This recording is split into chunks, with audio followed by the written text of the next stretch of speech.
Good evening, everybody, and welcome to What's Up, Cuz. I'm your host, Jason Palmer, along with my cousin, the coach himself, Lancey Irvin, as we come to you live this Monday evening from the Chicago area to talk everything going on in the world of sports, not just in Chicago, but sports in general. And tonight, we've got a great show lined up for you. We've got the first female head coach in the history of the Chicago Public League for football, Konisha Rhea. Konisha is going to join us tonight at 6:30 and talk about her history-making effort over at DuSable High School. She's the first female head coach for a varsity football team in the Chicago Public League. And then at 7 o'clock, Lance, who we got coming up and what we going to talk about at 7 o'clock? Hey, you know, Jay, I'm those that know me know I'm a sneakerhead, right? I like everything about sneakers. I like fashion. So we have my man Boo on from the Flea Club. Him and my cousin Darius Kelly at one of the hottest shoe stores out. So we're going to talk about that, talk about shoes. Boo used to be a rapper of the group Boo and Gotti. Had a couple of hits out back in the 2000s, and he used to be a hell of a basketball player too. So, Jay, you need to step your shoe game up. So I said, you know what? Let me have somebody on the show who can help my cousin step his shoe game up. I don't know. I hope he got orthopedic shoes, because that's what your cousin needs. I got flat feet, man. I need shoes with lifts in them and all sorts of support systems. Hey, you know what? I'm sure Boo and Darius can get your shoe game right with some lifters. You need to get you some Jordans, get you some Yeezys, get you some of those, right? Cuz, I mean, come on, step your game up. Sharice help you step it up. I'm old and I'm married. She loved me for who I am. I don't need to be stepping up my shoe game. You step up your shoe game like. See, you didn't listen to Pops. Pops said, even if you was 50, you got to act like you 30. Like, Pops had all the bling. He had the up-to-date gym shoes on. You got to step your shoe game. Matter of fact, Jay, once I hit it real large, I'm going to get you some of those PJ Tuckers from the NBA Finals. Oh, okay. Well, make sure you get them autographs so I can get some money out of it. No, not those. PJ Tucker strolled out there with the shoes. He had $250,000 worth of diamonds in a pair of shoes. You missed that? You missed that? I'm sorry. I was watching the actual game. I'm sorry. You too busy running around the country trying to see how many baseball stadiums you can go to and how many Sox games you can attend. And, oh, my fault. And you award-winning journalist, too. I apologize. My fault. I'm sorry. I'll be working. But anyway, if this is your first time joining us here on What's Up, Cuz, we appreciate it. If you're watching us on the Sports Zone Chicago YouTube channel, go ahead and like and subscribe to that channel. That'll give you access to all of the wonderful shows we have here on Sports Zone Chicago. If you're watching us on the Sports Zone Chicago app, we greatly appreciate you watching us on that. If you want to get that app, remember, you can download it in 3 places. You can get it from the Google store, you can get it from iTunes, or you can get it from the Amazon Play Store. So go ahead and get that app. It'll give you access to all the Sports Zone Chicago shows as well. So we got an interesting show tonight. We're going to talk about a couple of interesting topics with a couple of interesting guests, and then, you know, we got to talk about all the stuff that's been going on here. And I see you are wearing an Alabama Crimson Tide football jersey today? This is something I threw on, cuz, right? Because I know it's almost college football season. It starts Saturday. You know, hey, every Saturday after basketball practice, no matter what, I'm watching college football, and it's okay to roll with the winners, right? I mean, I just threw this little jersey on. I said, forget it. I'm representing Northwestern and Illinois in the next couple of weeks. But I said, hey, since they're the number one team in the country, matter of fact, every year they're the number one team in the country, I might as well. I'm not going to say jump on the bandwagon because I've had this shirt for about 15 years now. You know, hanging off me because I've been doing the 60-40 and my weight just been dropping. Shout out to Kendall Gill, KG. You had a great event this weekend. But anyway, the Alabama Tide. There you go.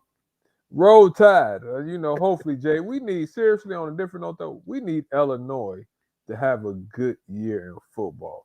When was the last time they had a good It ain't going to be this year.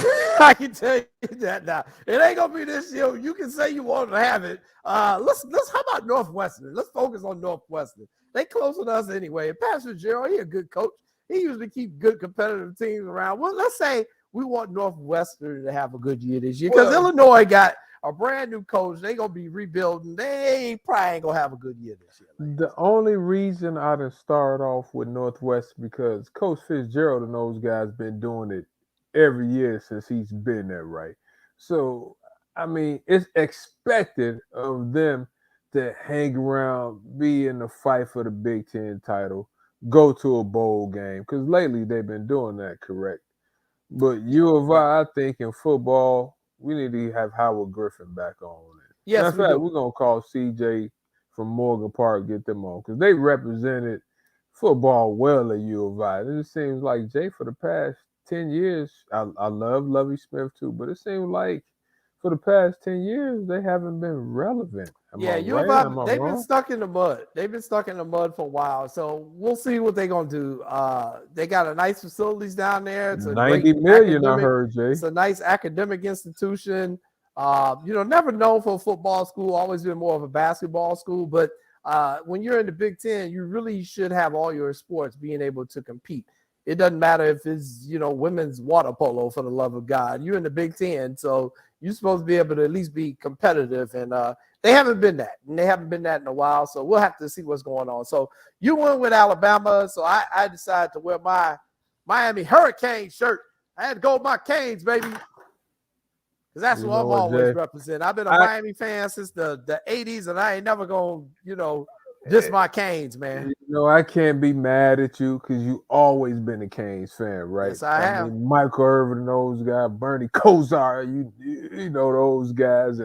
And always really been a Michigan fan, but I just grabbed this one first. But, yeah, you always been a Jay. So how Miami? Are they going to wear those all-black uniforms this year again? Because those all-black uniforms Miami is getting like Oregon. Every time I turn on the TV, they got some new uniform, some new color scheme that I have never seen before. So I don't know what they're going to do. They got a black one. They got an orange one. They got a green one. They got a white one. They got a traditional orange one. They got a camouflage one I saw wear one time.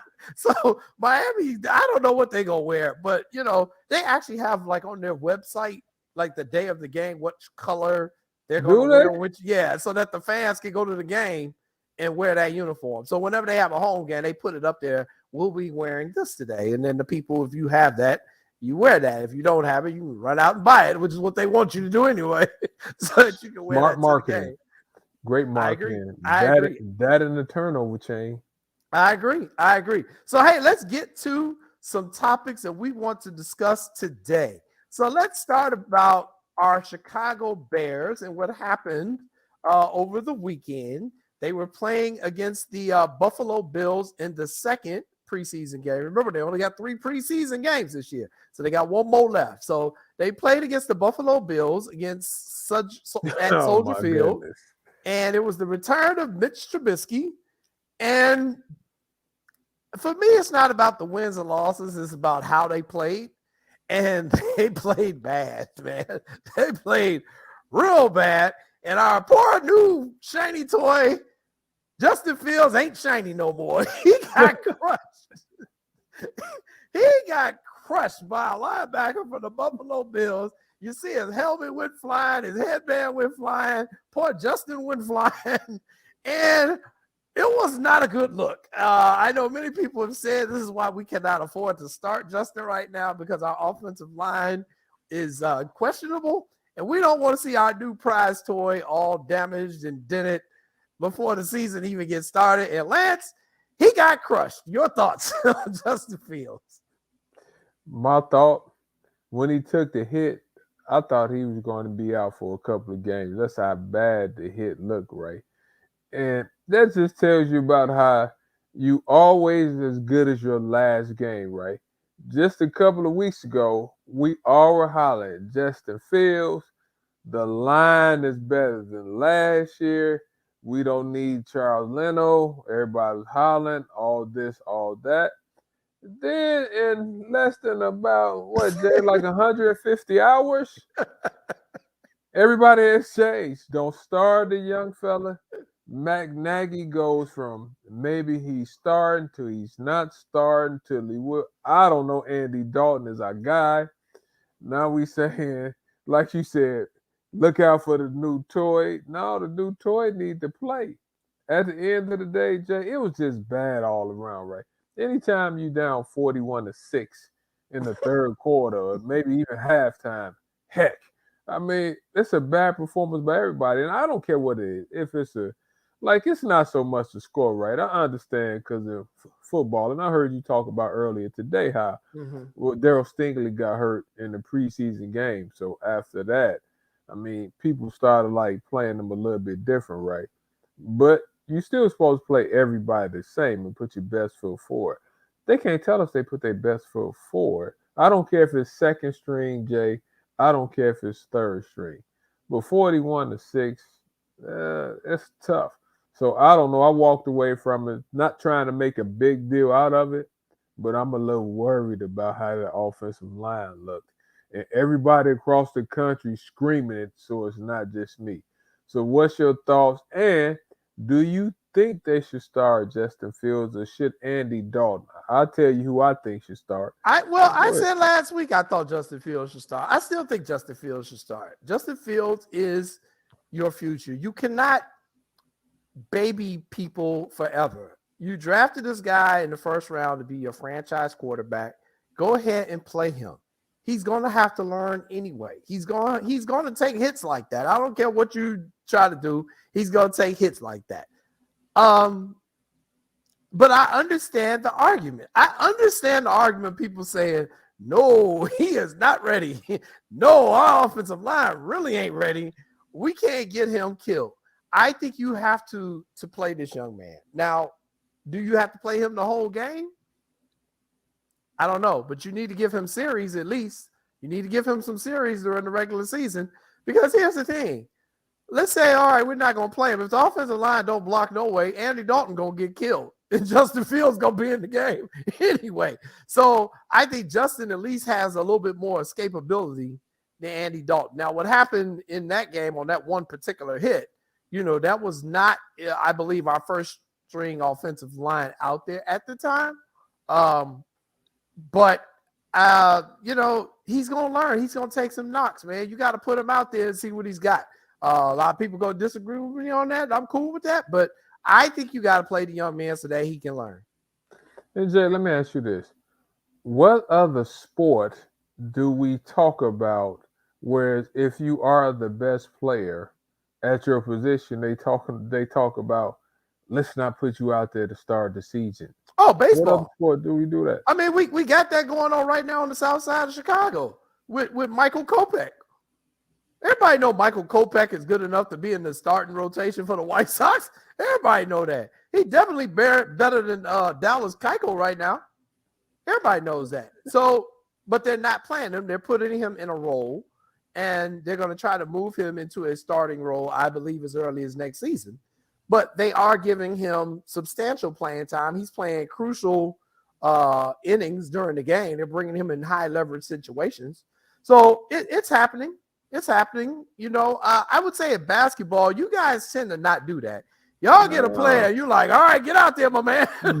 Get out there and play. You supposed to be as good as everyone say you are. Go out there and play. Earn your keep. Let me ask you, do they do this in hockey, though?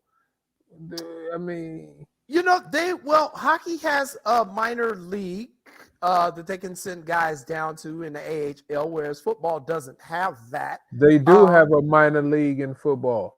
It's called college football. The SEC and the Big Ten. That's the minor league. But once you get drafted, they can't send you down. That's what I'm saying. So, hockey will do it sometimes, but you look at Kirby Doc, they put him out there on the ice kind of early. They wouldn't really want to put him out there that early. So, it just kind of depends on the need of the team and the skill of that particular player. And I also think the physicality of the sport too. So, but we'll see. We will see what the Bears do going forward as we look at the low lights. There's the Andy Dalton touchdown throw. That was almost like the highlight of the game right there. Hell of a catch, by the way. But Jay, I have to ask you though, was Mitch coached wrong in Chicago? Was it the play calling, or was Mitch better? Is he a better quarterback this year? Even though he probably didn't go against some of our better players, now he still put on a nice a nice show. And I never thought Mitch was awful. I thought some of the I did. situation was the play. I didn't know if the play calls was right for Mitch. So I think it's all of that is I don't know. correct. I think the play calling was wrong for Mitch. I think Mitch was bad. I think a lot of pressure was put on Mitch because he was drafted 3rd overall. So the expectations for this young man were probably way more than they should have been to begin with. And you add to that, he's playing in one of the largest markets in the country, in Chicago. And our fan base, we had very high expectations for him. And unfortunately, it never came to fruition. Of course, there was bad coaching involved. Of course there was. I mean, think about he started under John Fox, who then left, and then, Nagy. Sure. So, I mean, the young man wasn't placed in the best situation to be successful. I think we can honestly say that. But I also think that once you get opportunities to prove yourself, they're not going to always be the most pristine opportunities. They're not. And, sometimes you take jobs that, you like, this ain't probably the best of job, but there's only so many of these jobs out here. I got to take it and do what I can with it. So, I think that's what Mitch was trying to do to the best of his ability, and he just didn't have a lot of ability. Great point, cuz I mean, you have to make the most of your opportunity. So that's well said. But, sometimes you wish they could tweak something here or there for you. Because he looked like a stud the other day, though. He did. Yeah, that man looked like that dude. He was trying to prove something. Let's be honest. He was trying to prove something. The Bears unceremoniously kind of released him. Woo, every time I see that hit, it just made me go, damn. The Bears unceremoniously released him, and he wasn't happy about that. So I'm sure he was more focused for that game than any other. Jay, that, like you said, you done messed up my train of thought. That's like a runaway freight train. Just, Jay, like I said, we lucky he wasn't seriously hurt. But he did get up like a little woozy now. He did. It wasn't like he jumped up like, give me some more of that. He jumped up like, whoa. Right. Whoa. And let's bring Irvin on real quick because it was something we talked about on the Sean and Maya show this morning. And I wanted to get your feedback on it. I know how Sean and Kim felt about it, but I want to ask you guys. So after that hit that Justin Fields took, remember this is a preseason game. It was an illegal tackle because the guy targeted him. The guy hit him in the head. So the guy was rightfully penalized for it. Here was my problem with it. I didn't see any offensive lineman or any player from the Bears standing up for Justin Fields after he got illegally hit. They were all just kind of like, ooh, you got smashed. Nobody was trying to stomp that dude's face into the turf who just hit your quarterback in the head, your franchise quarterback in the head. I want to hear you guys' thoughts on that. Well, I mean, you're not wrong, Jason. Like, somebody should have been in his ass from the jump. Like, as soon as it happened, somebody should have had him. And I know the Bears are, like, they're frowning upon things like that after the Wims and Miller incident last year. But, I mean, come on now. Like, it was an illegal blow. It was first of all, the linebacker did nothing wrong but launch. You know what I'm saying? Everything he did was perfect, but except he launched and got the penalty. But as an offensive lineman, you got to show me some nastiness. Why isn't anybody right up on top of that linebacker pushing his ass to the ground, taking him to the ground? Why isn't there a dog pile? Why isn't there any type of aggression? And on top of that, why wasn't there any type of aggression or will to win or will to even be there in the Chicago Bears on Saturday? There was no emotion from that team whatsoever from start to finish, and it showed. It showed on both sides of the ball. Both sides of the ball were terrible on Saturday. You know what? Normally, Jay, on every team, you have a guy or guys that play with a little edge about himself, right? And they only need just a little bit just to get going, right? And when you said that this morning, or whoever said it, I thought to myself, I said, you know what? That's a great point. Man, like, you're going to let somebody hit, and y'all know I always use the Pistons. Is it the Bears culture? I don't know, because all I know is this. If somebody would have hit Isaiah Thomas like that, or elbowed Isaiah Thomas like that, Bill Laimbeer, I'm not even going to say Joe, Marcus White, Bill Laimbeer, Rick Mahorn, they know what would have happened. So at the end of the day, do we have a player or two like that on the Bears? I don't know. I'm sure that we do. But when you said that, I just didn't like it. And as a coach, it's some things as a coach you just don't tolerate it. You just don't tolerate it. Key words. Oh, so y'all gonna let them take our quarterback head off? Huddle everybody up. You know, Jay, you don't have to say nothing early on, and you watch it like the first 5 plays. You trying to gauge your team, who got some, giddy up about them. Call everybody over. They just hit our quarterback, and we're not gonna hit them back. Oh, okay, I see how y'all are. Then somebody delivers a message. That's right. What did the coaching staff say? So we talking about the players, and I'm not blaming the coaching staff, Jay, but normally it's a rallying cry. Somebody should have done something. There should have been some sort of a message sent back to the Buffalo Bills after that. Armando, thank you for your comments. I saw what you had posted too, and I agree. Olin Kreutz would not have tolerated that, here's the thing. I can understand that it was people who may not make the Bears scene because they had a lot of backups in at the time. But hey, that's the way that's how you definitely make the team. That's how you make the team. You think Mike Singletary and them would have said, "Oh, okay, we just gonna let them." You think Fridge would have let somebody hit Walter like that?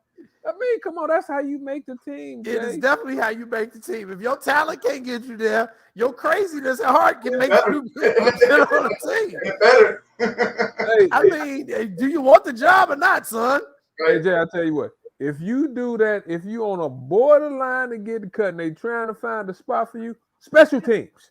You're on special teams. We need his craziness out there. Well, how about on the flip side? If you don't step up, like the linemen that are on that line right there, that makeshift line, that third string, second string line, whatever you want to call it, if you ain't showing aggression, if you ain't showing some heart, I'm gonna cut your ass too.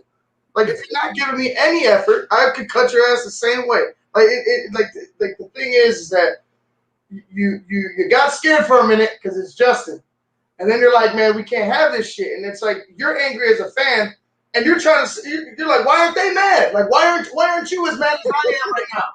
Like, why aren't you, I'm trying to go to the TV and go get me somebody. Like, why aren't you as mad as the fan? And that's something that was disappointing, I said. And then, Jay, now we're not saying to hurt somebody, right?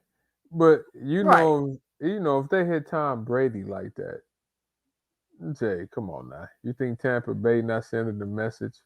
Man, come on, Jay. Roger Goodell would jump out the booth himself if somebody hit Tom Brady like that. The people at Fox would jump out of the TV booth. Be like, dude, this dude is getting everybody their money. Y'all can't be hitting him like this. What are you doing?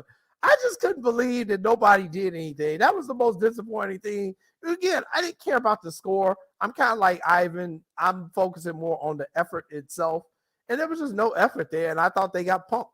And, Jay, that's a problem for me, man. Why somebody didn't deliver the message?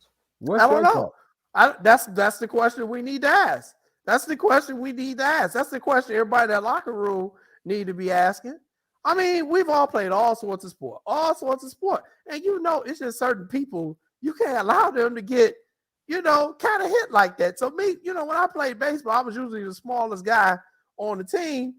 So that wasn't really my role. But, if somebody did something to one of my teammates, I can guarantee you if I'm sliding in the second on the next play, somebody about to get spiked. That's just the way it goes. If you're a pitcher, which you were, I already know what you're going to do. Somebody going to get hit when they come in the batter's box. Man, that's just the nature of the game. That's all it is. Like, you can't, nobody likes being exceptionally nice when you play these games, right? And I'm saying, off the court, you're a nice person. I'm not getting that. But on the court, most of us had a little edge about himself. And you understand things you had to do. You didn't have to do them, but like you said, I understood. Somebody hit Darryl Robinson when I was playing with him in Little League. I mean, and Darryl Robinson, he was my catcher.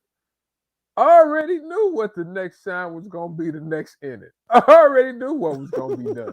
And this in Little League and 13-year-old baseball. So, I mean, you learn at an early age because when you said that this morning, Jay, I said that was an excellent point. I heard nobody on none of the other talk shows, Right. ESPN, none of them even mentioned that. They're like, Yeah, it's a beautiful I couldn't believe they let that happen. So anyway, all right. Hey, before we go our first commercial break, we got another topic that I want to get into, and this one was kind of serious, and it was also scary at the same time. I've seen a lot of injuries that are taking place during sporting events on a whole lot of different levels.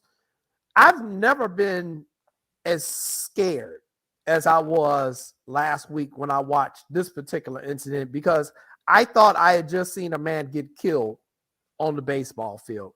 And what I'm speaking of is Chris Bassett of the Oakland A's. He's a pitcher. He got hit dead in the face with a line drive off the bat of Brian Goodwin. The ball, they say, was traveling 100 miles per hour. I asked Irvin not to show the video of this because it was just too gruesome for me, so I didn't want to see it. The pictures I'm cool with, but the video when it happened, I did not want to keep showing that. That guy, so update on him is that he's got several bone fractures. He's got some lacerations, stitches, but it seems like his eye is going to be saved. The ball did miss his eye. They say it kind of hit him more here, kind of like in this cheekbone kind of area. But there was blood everywhere. I mean, that towel they were using was blood soaked. You're a former pitcher. I know the scariest thing for you guys is a line drive coming off the bat.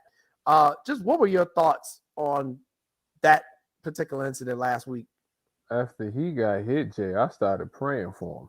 Because one thing as a pitcher, they tell you when you come down off the mound, you follow through and you're supposed to have your glove up just in case some of those balls come back at you. But those balls coming so fast, Jay, and you throwing a ball so fast, by the time you following through to stick your glove up that fast, the ball is up on you.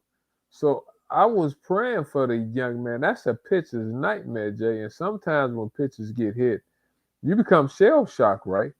I mean, when he hit it, when you said what you said, I immediately tried to find, because I knew you was watching the game. So I turned and I said, oh my, because at first you was like, I think I saw somebody get killed. I said, man, was they in a car wreck or something? But I knew what you was watching. So I turned and I immediately cringed. And like you said, I didn't want to watch it. I saw the play again. Jay, that's tough. As a former pitcher, and he's throwing a ball, about 100 miles per hour, and it's coming back that fast. I'm praying for him. Yeah, we all are, man. And what made it worse is that his wife, his mother, and his sister were at the game, because I believe he's originally from Ohio. So they drove into Chicago to see him pitch. So they were there at the game and saw it. They immediately hustled them down to the ambulance, and they were able to go to the hospital with him. They took him to Rush Presbyterian, which is one of our better hospitals here in Chicago, and that's where he was treated. But, that to me just made it hit home even more that his wife got to witness that. It wasn't that she saw it on TV or she heard about it later. She was there live when that happened and got to see that happen to her husband. Same thing with his mom and his sister. That's got to be just a horrible memory for them. We haven't gotten a medical update in the past couple of days from him other than what the injuries were and that he was going to be treated. So no idea on how long he's going to be out.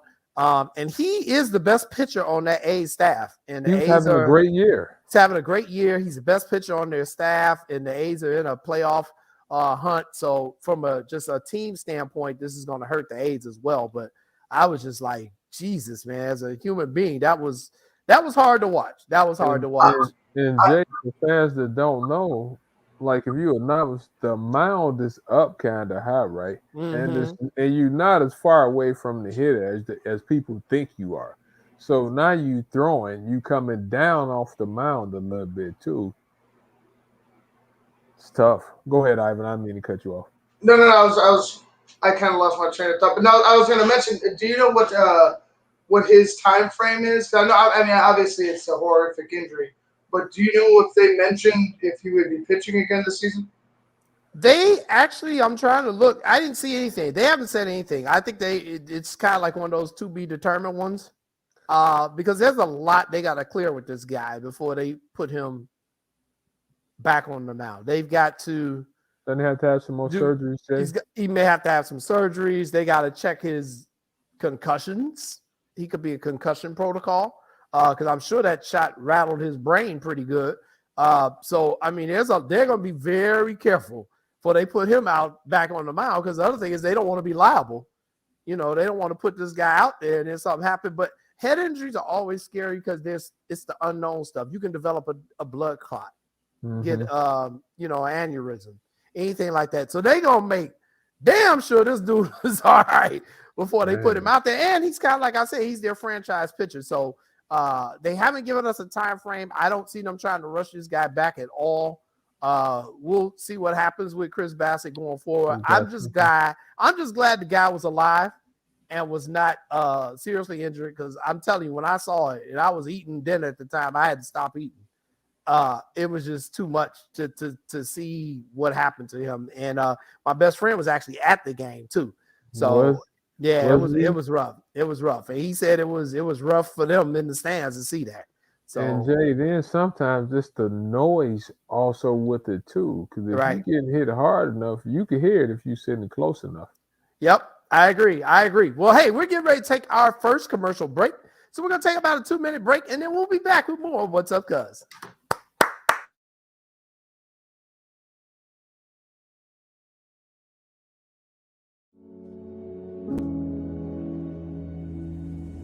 See me. See me. See me. See my dark skin and my kinky hair. See me. Don't see past me. Don't see through me. See me. See my tan skin and my curly hair. See me. Don't see past me. Don't see through me. See me.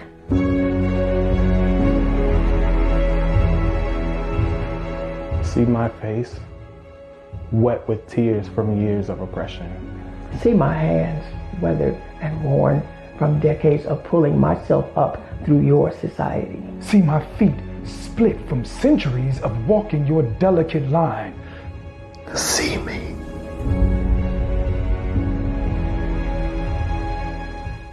See me. See me. I'm tired. I'm tired. I'm tired.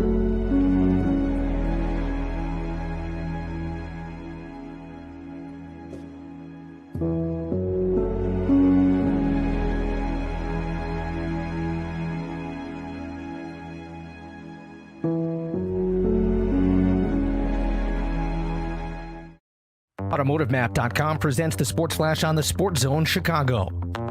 In Sunday's Major League Baseball action, the Cubs got pounded 9-1 at home against Kansas City. The White Sox shut out on the road 9-0 at Tampa. NFL preseason on Saturday, the Bills hammered the Bears 41-15. Andy Dalton, 11 of 17 passing, 146 yards, a touchdown, and an interception. Justin Fields, 9 of 19 for 80 yards. Head coach Matt Nagy says Dalton remains the Week 1 starter and that Fields is ahead of schedule. When you look at a guy like Justin and you see the things that he's doing, are there some things that he can get better at? Yeah, for sure.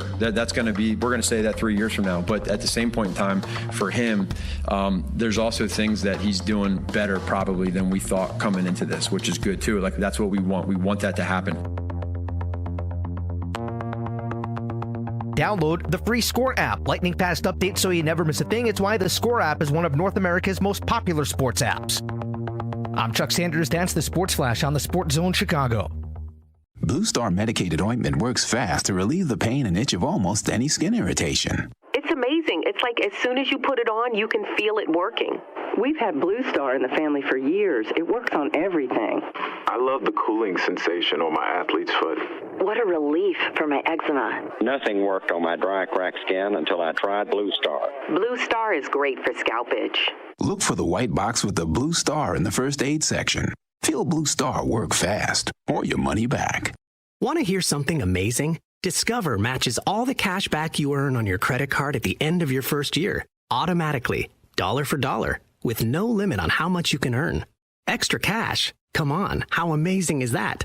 In fact, it's even more amazing when you realize all the places where Discover is accepted. 99% of places in the U.S. that take credit cards. So when it comes to Discover, get used to hearing yes more often. Learn more at discover.com/yes. 2021 Nielsen Report. Limitations apply.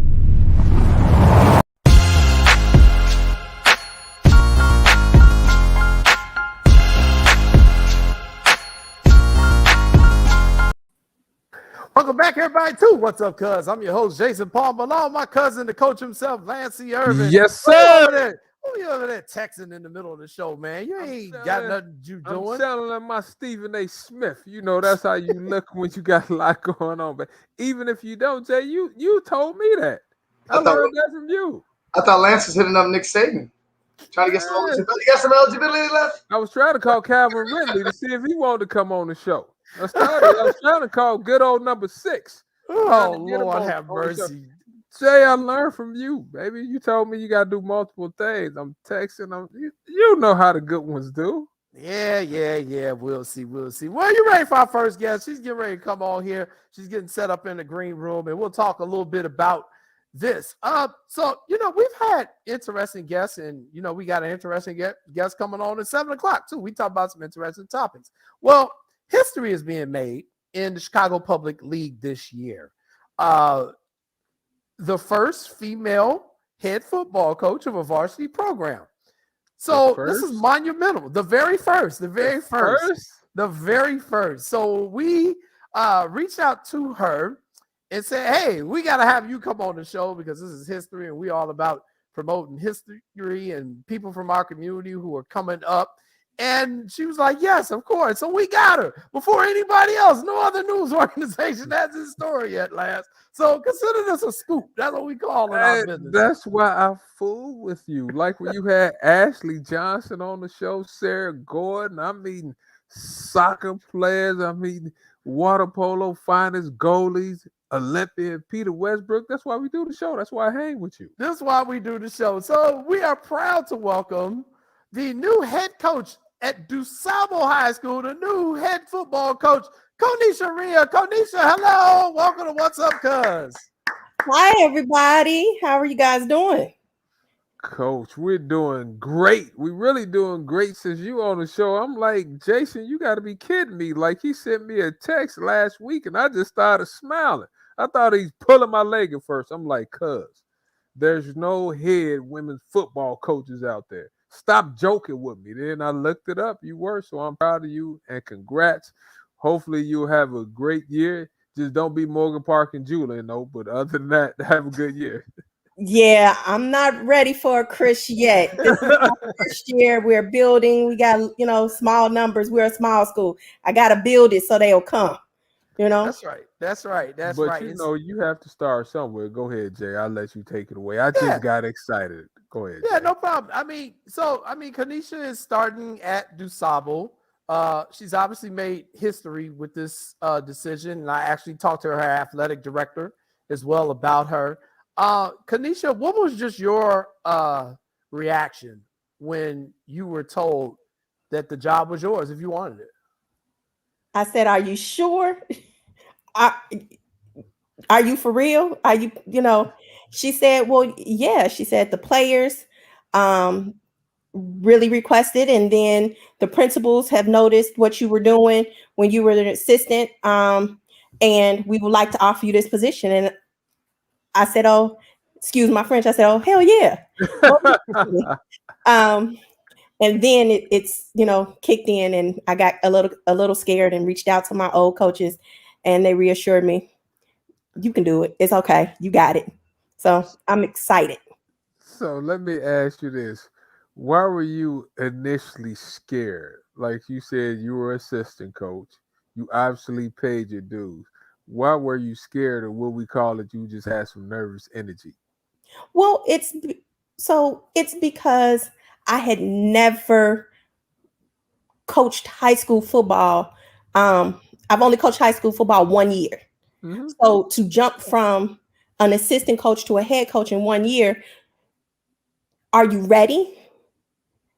I don't want to do a disservice to my players, nor do a disservice to the school. I am very prideful of that school. So, and of my sport. So it was that. You know what? And that was well said. I remember I coached my first college game. I'm a former head coach at Chicago State.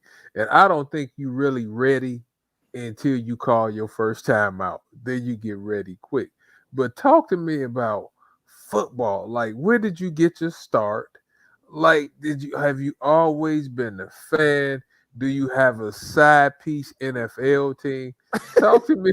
Talk to me about your start. I love those pictures right there. Talk to me about your start and what drew you to the game of football.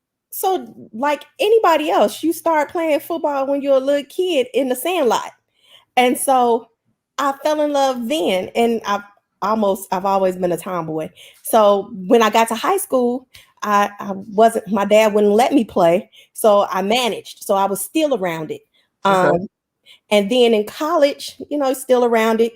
You come home, years and years go past, you still fall in love. And then the Stallions of Country Club Hills, a semi-pro team, John Irvin gave me an opportunity to manage that. And in managing that, I got to, learn some things, help out with the O-line and the D-line. And the opportunity arose for the Chicago Force, the women's tackle team. It was a special one. And I'm like, I want to do it. And so they encouraged me, and I went and I played a couple of years until I tore my ACL. And I was in love. There is no turning back. And so when I was unable to play, a friend's grandson was playing for the Bridgeport Huskies, a youth football team, and they needed help. So I went to coach. And then that is when I fell in love with coaching. So is your coaching style similar to Nick Saban? Or who would you say is it more in line with Coach Nagy from the Bears? Oh Lord, no, please. If I'm watching trying to come play for I am more so Lovey Smith. You Lovey? Why Lovey? So Lovey, because I've learned that my high-pitched screams, they can't understand me. So now I try to put a little bass in my voice and I'll be calm. And then they say, if coach got to scream, it's a problem. Y'all don't want to hear coach screaming. So yeah, I'm very thorough. It's about fundamentals. Like Coach Lovey is one of his things is always fundamentals win games, fundamentals. Do it the right way. It'll help. So that's what I teach. So, talking just about, I went out to the school last week to talk to Kanisha and talk to her AD and talk to some of her players. And you're obviously at a start, kind of like a rebooting of a program. Football in Chicago, especially in our public league, has taken a hit like many of the other sports in the last few years, and the numbers were down. And I know when I was out there last week, you said you only had 14 players. But that has kind of since changed over the last few days? Oh, yeah. We're up to like 23. So people that had came before like early in July, they fell off. They came them first 2 weeks and then they stopped coming. So therefore, if you're out of communication to me, that means you don't want to play. So I took you off. Well, they have shown up in abundance now that they knew that it was 2 weeks before school started and they had to get 14 days in. So now we have our players. Okay. So, and I know that's going to be the challenge for you, when you're at a school that doesn't have the strongest football tradition in recent years. You've got to try to rebuild that culture and build that up a little bit. What do you think is going to be your biggest challenge in just being able to get the kids to come out and play and do something? I think it's accountability. Just them understanding that everyone is held accountable, from me as their coach down to themselves. You make a commitment, you do what needs to be done for that commitment. I tell them you don't cheat yourself, you don't cheat your teammates, and you don't cheat your coach. So hopefully that will get them to come to practice. That will get them to do their schoolwork, to be eligible, and them to show up game day ready every Saturday. Hey, Coach, I love it. Talk to me about what style of ball that you're going to play, right? Because, my cousin always saying, run the ball. You need to run the ball. But you seem like you like to air it out a little bit. So if I'm watching from the house, What can I expect? Like, are we throwing it? Are we running? Are we mixing it up? We are mixing up. We are a 50-50 team. It depends on what the defense is giving us. You know, if you got a bigger lineman, then my linemen are not as big. So I don't have all that time to run a run play. But I got some time to throw some. I need to get in. I need to get my ball out and in the hands of my receivers and my tight ends. Time out. Is this your first year coaching? You said being a head coach? Because you sound like a veteran right now. Well, bless your heart. Bless your ministry. Stop trying to fool me. I'm listening. So you going to take what they give you, huh? Yes, sir. Yes, sir. The guys was like, why haven't we learned plays? I said, because I don't know what the personnel is. They were like, well, what defense are we running, coach? Last time we ran a 4-3. What we running this time? I said, I don't know. We don't know what the personnel is. I said, what I have learned the hard way in life is I can't have a system in place if the players aren't there to run the system. Say that again, Kanisha. Say that again, because Matt Nagy needs to learn that one. You can't predetermine what you're going to run if you don't have without knowing what the personnel is. You have to be able to adjust. You have to. So who are some of your mentors, right? Because I'm listening to you talk, and you learned the game pretty well. I can't wait to come watch you coach. I'm gonna come watch you coach. Seriously. Well, thank you. Who helped you? I heard you mention your father. He wouldn't let you play. Where did you go to high school? And did you really want to play also? I really wanted to play. I went to Thornridge, and I really, really wanted to play. And I'm a graduate of 1994. So it was the year that we went second round state. And those players, some of those players are the same players that I played ball with when I was, from 5 through 10. And some of our hardest hitters were people that I played with. And they'll tell you to this day, Tommy will tell you, nah, I got my butt in the gym when I was 8 because I got tired of being trucked by Colt. I got tired. Ain't no girl about to punk me. So when we met up in high school, he was all buff and strong. He was like, you can't do it no more. So, yeah. Coach, do you mean to tell me, so you came out in 94, did you say? Yes, sir. So that was, you would have had to play against Antoine Randall L. I know he's younger than you. Oh, yeah. So you sure you wanted some of that smoke from him and Napo on the football field? Almost definitely. Napoleon Harris? Oh, Napoleon Harris. He is hilarious. We talk about it like Thornridge and Thornton had a big fight afterwards. And who was out there fighting? Me. It's whatever. Look, District 205, we got love and hate relationship. Can't nobody else come in and beat us, but we gonna beat the crap out of each other. No, we gonna get it in. Can't nobody. We had Raymond Fouché, we had Kevin Jones, we had oh goodness, we had Bashir Yamini, who ended up playing in the NFL. We had some hard hitters. Coach Macon, rest in peace. He was a very, very wise man. Coach Tarala, we had some coaches. So those coaches, being around, you learn things and you really learn. Being with the Stallions, Coach John Irvin, he doesn't do semi-pro anymore, but he really, helped me with DBs. He helped me with offense. So you learn stuff. Working for the playing for the Force. Coach John Konecki, who's the head coach of Crete. Coach Adam Ladowski, who is the head coach now at Andrew. Coach Stone, who is a master coach for Team USA. Those are who my coaches were. That's who, look, now we know you done did this, but we about to show you how to put it to work. And then it's a difference when you have a coach that played versus a coach that's never played.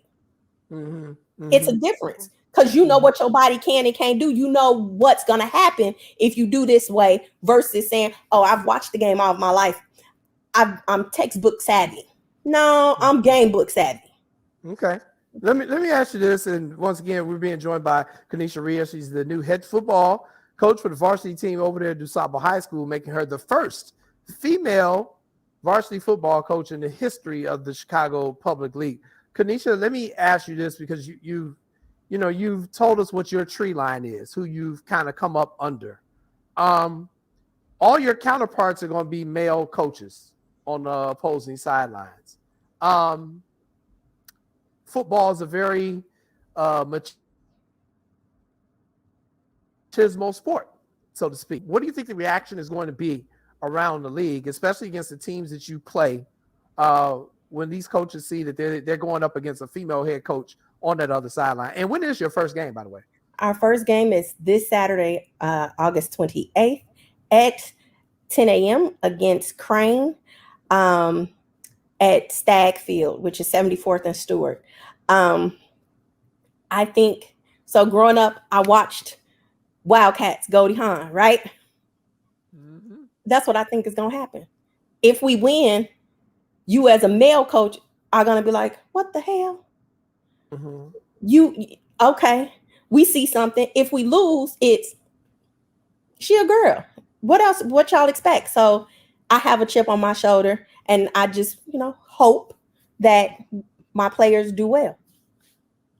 Okay. All right. As a parent, right? If I had a daughter that wanted to play, what advice would you give me to let my daughter play? And I do have a daughter. What advice would you give me to let my daughter play football? Let her. There is no difference in gender for football. There is a place for everybody, no matter their size or shape on the field. Let her. Now I gotta ask you the toughest question. My cousin, now I'm about to drill you. What did you think about that hit Justin Fields took? How would you have protected Justin Fields, Coach? Talk to me, Coach. Now talk to me. Talk to me, Coach. Unfortunately, I didn't see the game. You didn't see the game? I did not see the game. Unfortunately, my daughter went away to school. We can show you the result. I haven't shown you a picture of what happened. And I can tell you.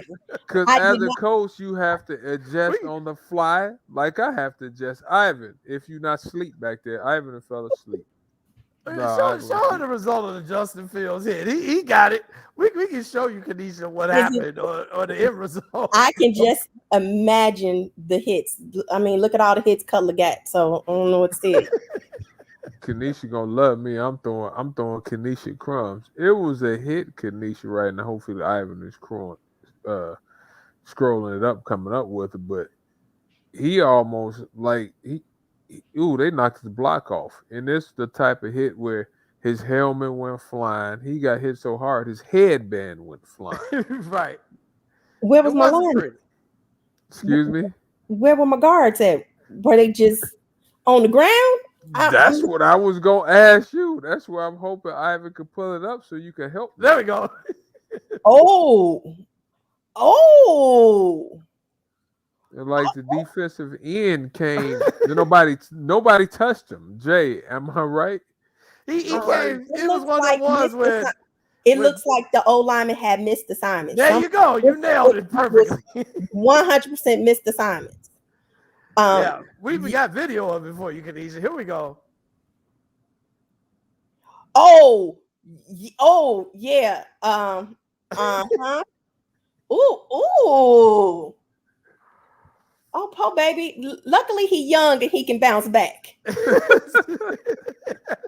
So a play like that happens in your game. You obviously saw what happened. What are you telling your offensive lineman right after that? And are you getting the high-pitched Kanisha voice on this one? You are definitely getting the high-pitched. What were you doing? Where were you? So I have a saying, when they don't listen, I call them butterfly. It's going to be, are the butterflies on the field? What's going on? The assignment, the first call is for you, O-lineman. What are you doing? Why are you out there? There is no reason for my quarterback to be hit like that under no circumstances. If you know that DN is too fast for you, you better say something. You better say something. That's why I got a tight end right there. You better say something. Yeah, if not at the end of the game, guess what? I don't care how tired you are. We run it. That one was rough. That was pretty rough. Talk a little bit about this being your first year as a head coach and just your interactions with the young men. We talked a little bit about that when I came out there to visit you where DuSable is located. It's a neighborhood school, so you have the kids who grow up right there in that neighborhood, and they have neighborhood challenges they have to deal with in addition to going to school, in addition to going to football. How do you relate with your players and talk to them about those things that are not just football, but things that are going on in their life as well? Yeah, I tell them, football is a tool about life's lessons. So I'm going to teach you that. I'm going to put men in front of you that are successful, that have overcome whatever it is you're going through. So I have NFL, past NFL player, what is Jason Williams, who is a graduate of DuSable. He's going to come out and talk to the players. And he's bringing some other players. John Irvin is going to come out. It was a couple other coaches from previous years, just putting positive role models in their life so that they can see, hey, I got a scholarship to a D1 school, and I came from, the projects when the projects was there. I used education. I used football to get my scholarship to help pay for school, and now I'm successful. I need them to know that there's a way. So I'm putting people in their life that can show them that you don't have to sell drugs. You don't have to be in the street life. You don't have to hang around those type of people in order to be cool, to be, the stuff. So that's what I'm trying to do. Well, yeah, and I know you're coaching there at DuSable. DuSable has got such a very strong history in our city of the amount of alumni who went there, and for you personal, because you got family from DuSable, right? My grandmother's class of 1951. Whoa. My uncles are 50, 40, 49, and 52, 53. So my Uncle Norby, happy birthday, Uncle Norby. It's his birthday today. He went there, and when I told him, he's like, my school DuSable? He said, oh, yeah.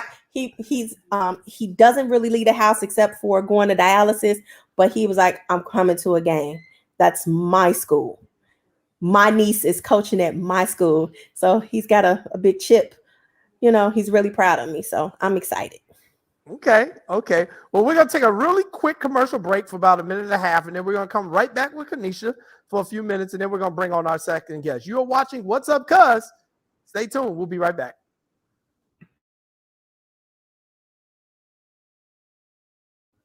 Right now, the COVID-19 vaccines are available to millions of Americans, and soon they will be available to everyone.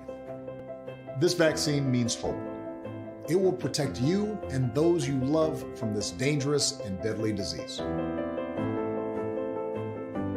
I want to go back to work, and I want to be able to move around. To visit with Michelle's mom, to hug her and see her on her birthday. You know what I'm really looking forward to is going to opening day in Texas Ranger Stadium with a full stadium.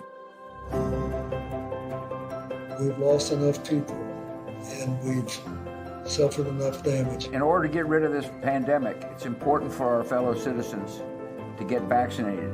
I'm getting vaccinated because we want this pandemic to end as soon as possible. So we urge you to get vaccinated when it's available to you. So roll up your sleeve and do your part. This is our shot. Now it's up to you.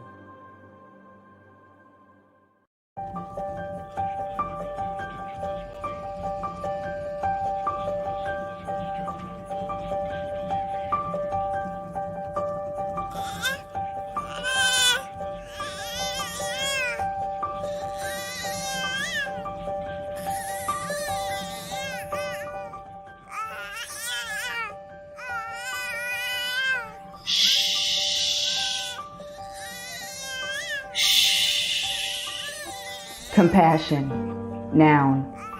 Sympathetic pity and concern for the sufferings or misfortunes of others. We're all born with it. It's in us. Don't believe me? When you hear a baby cry, something pulls at you. You want to ease that pain You want to soothe that hurt. No one had to teach you that. It's called compassion, and it's in you. However, at some point you turned it off when it came to me. Me.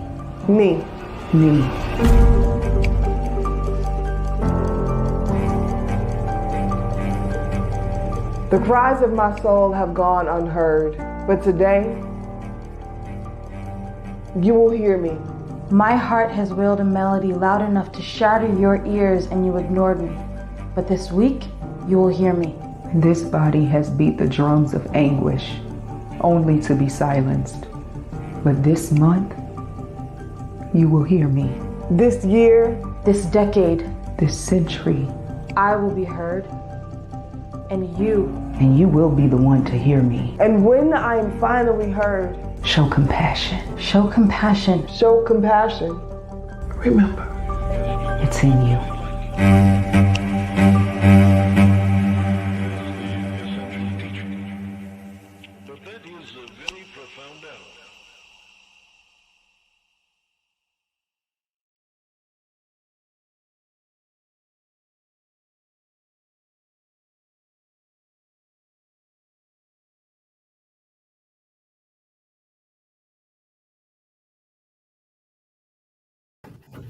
Welcome back, everybody.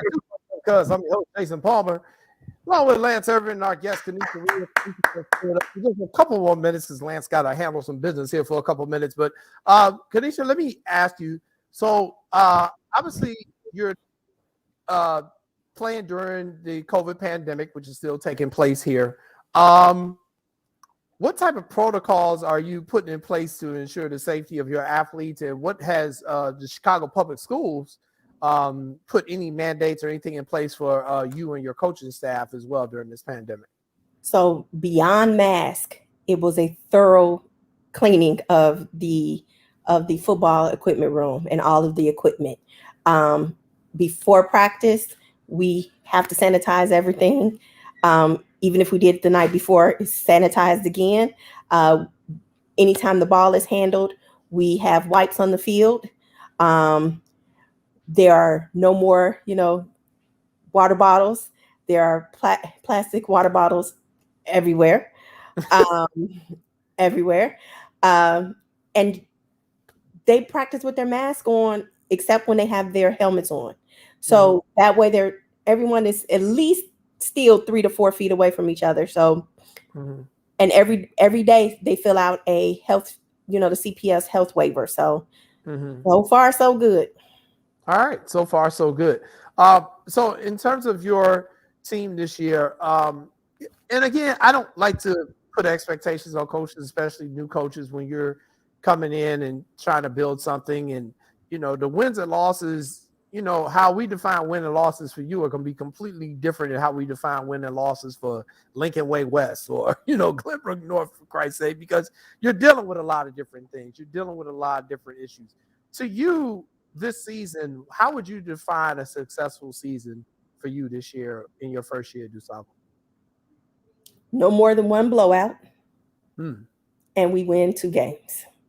Okay,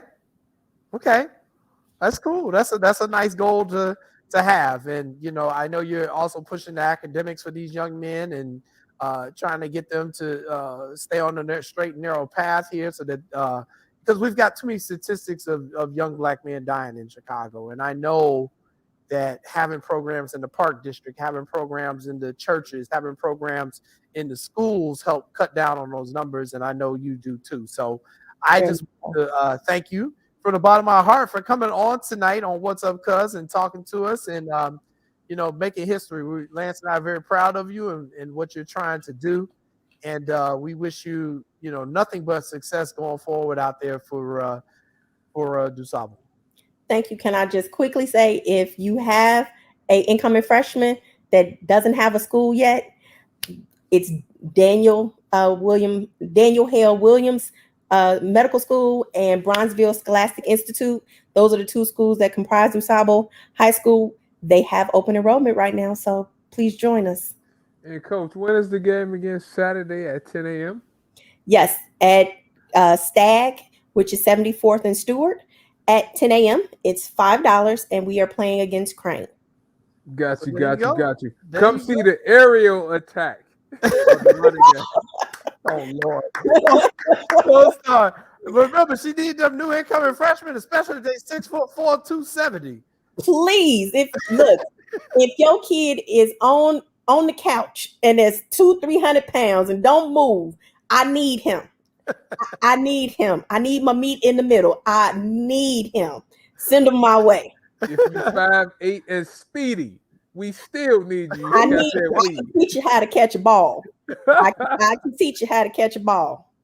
All right. We appreciate you coming on. Best of luck to you and Disciple. Kanisha Ree, everybody. Thank you. Thank you guys so much. Thank you, Coach. That's a good story, man. That's a really good story. You know, we hear a lot of flack on CPS. They get a lot of flack. Sometimes they deserve it. But, you know, people who work in the Chicago public schools and people who work in those challenging demographic environments in those schools, they deal with a lot. It's not just teaching kids in the classroom. It's not just teaching kids on the field, on the court. And I mean, I know you know this firsthand, Lance, because you were at Harper for a number of years. And, you know, these kids come from a lot of different backgrounds and they're dealing with a lot of different things. And, you know, I guess the one question I probably should have asked her, the journalist in me, is, you know, how she feels her players will react to having a head female football coach. Because this is just something we don't really see that often in the sport of football. But I got to give credit. The NFL has hired a couple of ladies to serve as assistants. And so I think, you know, we're starting to see that. You know, we talked last week about the NBA and what they're doing with some of the female coaches. So it's good to see this type of stuff starting to trickle down, Lance. It is, Jay. And anytime you give somebody the opportunity, if you see it, you can do it, right? And she's going to affect so many people from the opportunity that she has. And just listening to her attitude, just seeing how much energy she has, I mean, I feel happy for her. And I think she'll do an excellent job. So we need to support her. We need to give her help if she gets help. And what a great way to give back, Jay. And I asked her the question about the hit because I wanted people to know she knew football. And you see the first thing she started saying, somebody missed their assignment. Somebody did this. Somebody did that. Somebody, no. That shows you she understands and knows the game. So I'm happy for her and best of luck for the coach. Yeah, best of luck to Kanisha, man. I know that's a lot of work, man. And, you know, someone's always got to be the first. Someone's always got to be the first. And whoever the first person is, I don't care if it's the first person through a door in a tactical operation, the first black president, the first whoever, it ain't going to never be easy. It's going to always be tough on you. And, you know, I'm just wishing her the best of luck with that. So we're going to get ready here to do our segment for jump ball. We got a jump ball question here today, Lance. And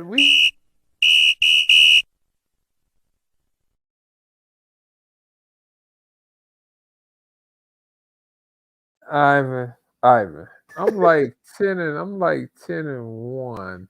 You're not 10-1. You keep inflating your record every week. I'm like 10-1. Sitting up here inflating your record. You're definitely not 10-1. Exactly. You really is. You know what, Ivan? What is my record then? 8-2. Okay, I'll give you this. What is 7-3? 6-4. That's right. What the hell? That's right. I'm a fired. Ivan, you about to get fired. Man, let's do the jump ball question. Get out there. What's the question? So the question is for jump ball tonight is: are you worried about the White Sox as of right now? All right, I'll go first. Go ahead, man. Go ahead. Go, Ivan. All right. No, I am not worried about the White Sox. Everybody is panicking right now. Oh, they lost to the Tampa Bay Devil Rays in this series. They can't beat good teams. They can't do this. They can't do that. The White Sox are fine. Are you all forgetting that 75% of the season they played, they didn't have their full team? Okay, so their record is actually better than what their actual record is right now. They've been playing with 60% of their team at some point.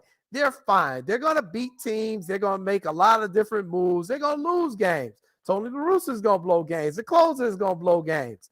All this stuff is going to happen, but the White Sox are going to be fine. They're priming themselves for the playoffs. They're up 9.5 games. They're just going to cruise into the playoffs, and I think they're going to pump it up in the next couple of weeks. They're going to start putting the pedal to the metal, and they're going to peak at just the right time going into playoffs. That's what we have to realize. Peak at the right time. You've got the division in the bag. Everybody stay patient. All right, Lance, your 60 seconds starts now.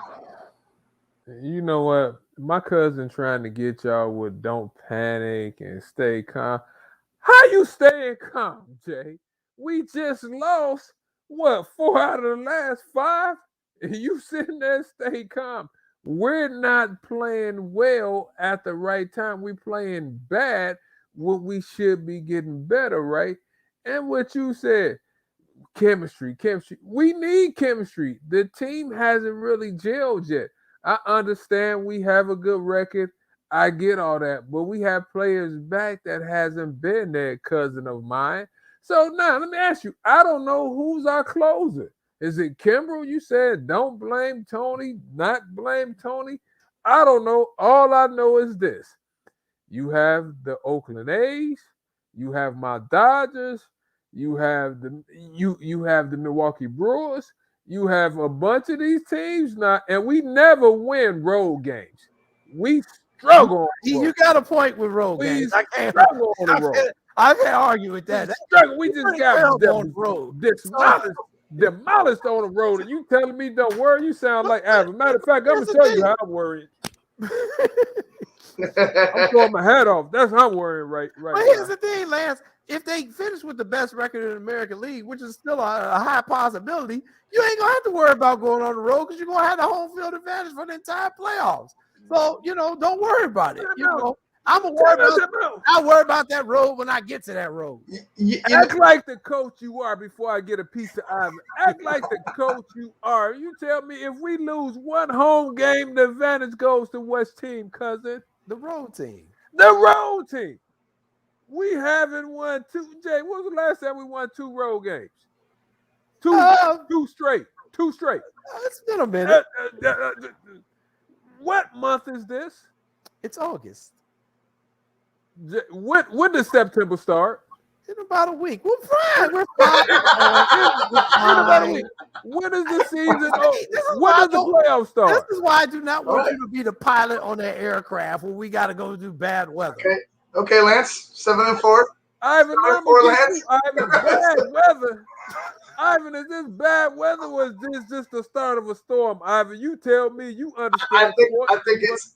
I think it's rough seas. I think there's rough seas right now. I think you got a little bit of a sprinkle coming down, but I don't think I don't think you need to go ahead and start worrying. I really think that it's just, you go through this in baseball month by month. It's really a month by month sport because you don't know who's going to be fatigued. Who's going to be tired. Who's going to be on somewhere else mentally. It's really hard to manage players. It's really hard for players to stay healthy. It takes a lot out of for baseball teams to go ahead and just run through it. Like you ain't just gonna run through a month. That's right. That takes special. That's a special type of team. Exactly. The team that needs to be worried about the road games is the Cubs. The Cubs have lost like 12 road games in a row. They're going to be about the White Sox. They're not even sniffing the playoffs. Let me ask you two a question. The hottest team in baseball is where at? The New York Yankees right now. I think it's the who? The New York Yankees. And they in what? The American League? Yeah. We need to be gearing up for them. Well, the way that Sox fans thought they won the World Series on that first walk-off with Tim Anderson in the Field of Dreams game, I thought the series was over. I thought they had won the series right there. And what happened when we need to bring my man Boo on because Boo knows sports too. Boo used to hoop too. Yeah, we got Boo. Oh, we lost Boo. Boo had a bad season. See, you started talking that stuff and you lost Boo's. I'm stating facts, cuz. I'm gonna talk more about you and your So here's the thing. I get it. Talk about baseball. You the baseball they're specialist. in some rough seas right now. They're having a rough patch, but they're fine. They're going to be fine. Everybody is panicking. Everybody relax. Just relax, and we'll get to just like Bugatti. He's had a little technical issues. He's back now. We're fine. We're getting ready to bring Boo understand. Let's bring Boo on. Bring Boo on so I could talk to Boo about how your mother was calm, how your mother wasn't as calm as you. Bring Boo on so we could talk. Bring Boo on, Ivan. Bring Boo on so we could talk about what's happening, y'all. What's up, Boo? Boo gonna talk to us about a shoe game. Maybe he got some shoes that can help the Cubs. Hold on. Let me introduce Boo right first. Let me introduce I do got Boo some shoes that can help the Cubs. Let me bring Boo on right. One of the hottest rappers formerly of the Boo and Gotti rap Jason. Those guys used to bring fire. Also, for people who don't know, Boo used to hoop a little bit. Boo, didn't you used to hoop a little bit?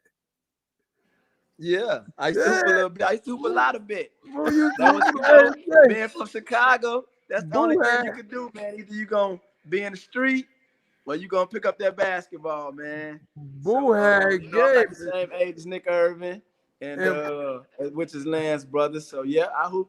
That was the thing there, man. And one night R. Kelly saw me at Rock and Roll McDonald's, man. I was hanging out with me, Corey McGetty, and a few of us. We had just came from hooping, and he invited us to come hoop with him. And the same night, he took me to the studio. And like 8 months later, I had a record deal. See, now, Boo, you at the Flea Club, and I was telling my cousin about how athletes, we love sneakers, we love fashion.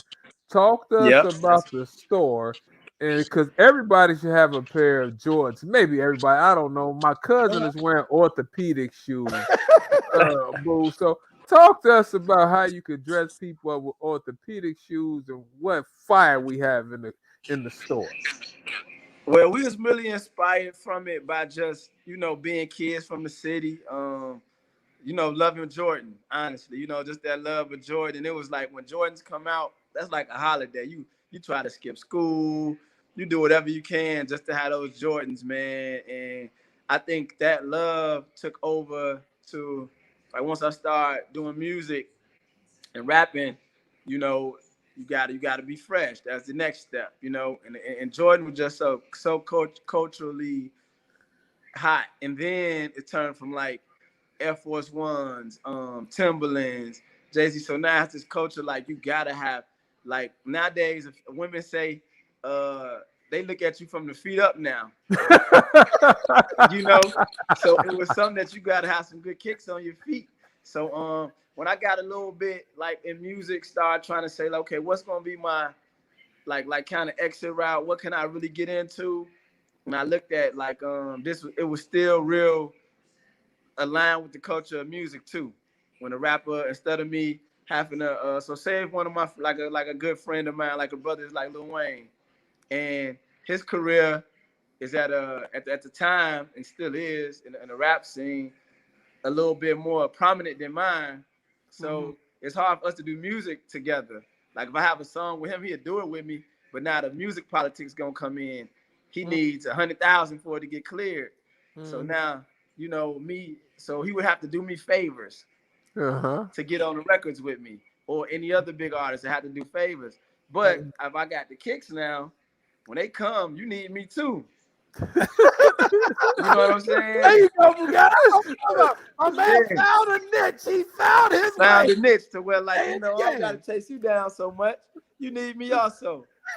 So Boo and my cousin Darius Kelly has a store. Tell the people the name of the store, Boo, and the address real quick. Then you know I got some more questions. Flea Club, and we located in the West Loop, 2021 West Taylor Street, and we in the West Loop. You can follow us on Instagram, Flea Club Chicago. Facebook, same thing, Flea Club Chicago. And yeah, man, we like 8 years in. Been some hurdles to get in the game, but we resellers. So we don't have accounts with Nike or Adidas, no big names. So we get it, we resell it, and you know, tried to bring something to our side. We from like the West Side, but we grew up also in like the West Suburbs, Maywood, Bearwood, you know, those areas. So we just knew this side, we didn't have nothing like this. Right. You know, and we needed something for our side to say, hey man, you know, we got a little, because you know how segregated Chicago is. They say the West Side, we country, you know, but we don't got no style. So we like, hold on, man, we got a little bit of flavor out here. So, you know, and So- honestly, I think we got more South Side customers than West Side right now. So, Boo, let me ask you this. I was in Vegas, and this is why I told my cousin that we had to have either you or Darius on, right?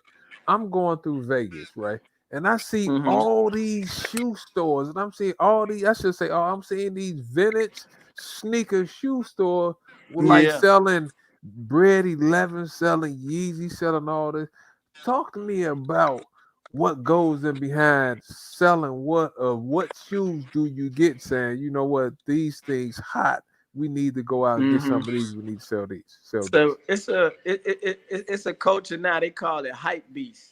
So the things about it, so you got a sneakerhead and you got a hype beast, right? A sneakerhead Okay. is probably somebody that collect stuff. You know, a hype beast is somebody that want all of the new things that got this hype around it.